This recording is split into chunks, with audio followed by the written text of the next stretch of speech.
tous et à toutes, bienvenue dans ce troisième volet de Être à la page. Aujourd'hui, j'ai décidé de vous présenter un guide touristique, pas n'importe quel guide. Il vient de sortir, il s'appelle Voyage à vélo et vélo électrique en Provence. Très honnêtement, je trouve ce guide remarquable et pourtant, Dieu sait que ceux qui me connaissent savent que je déteste pédaler. Mais peu importe, c'est pas parce qu'on n'aime pas quelque chose qu'on ne peut pas apprécier ce qui est fait autour. Et là, je trouve que nous avons un guide tout à fait remarquable. Ce guide vous propose, sous forme de différents chapitres, de partir sur une ou plusieurs journées à la découverte de la Provence, avec à chaque fois une thématique qui est bien expliquée et avec le temps que ça prend et avec beaucoup de détails. Prenons par exemple cette thématique, les villages perchés. Vous voyez que dans un premier temps, nous avons le plan du circuit qui va être fait. Ensuite, nous trouvons, je vais chausser mes lunettes parce que je vois beaucoup mieux avec, ce circuit fait 90 km. Il y aura un dénivelé d'un peu plus de 1000 mètres et il conseille de le faire sur une journée et demie. Alors, si vous pédalez comme moi, vous mettrez 3 jours. Si vous pédalez comme certains champions rhôniens, vous le ferez peut-être dans la journée.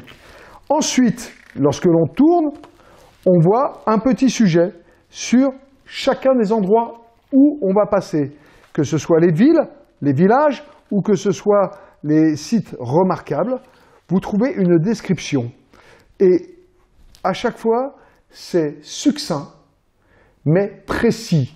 C'est-à-dire que vraiment, vous avez de quoi organiser avec vos amis de grandes promenades. Là, par exemple, si je prends le Tour du Luberon qui fait 224 km, où il recommande de le faire sur 3 à 4 jours, vous voyez, donc effectivement, on voit qu'il y a beaucoup de cartes, 224 km forcément, et c'est très intéressant, parce qu'on vous dit d'où est-ce qu'on part, quelle est la durée conseillée, qu'est-ce que vous trouvez sur le chemin, que découvrir, où vous resterez, où dormir éventuellement, tout est très clair. On le sait, aujourd'hui, le vélo a fait un grand retour.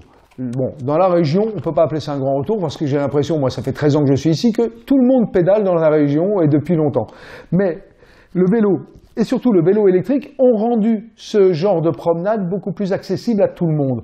Je pense que ce guide, qui plus est, n'est pas très important au niveau volume, devrait prendre la place sous chacune des selles des personnes qui veulent découvrir notre magnifique région.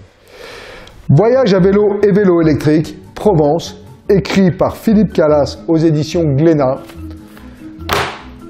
Un livre à mettre entre toutes les mains. Je vous retrouve la semaine prochaine pour la 4e édition de Être à la page. Passez une très bonne semaine et n'oubliez pas, lire, c'est refuser de mourir.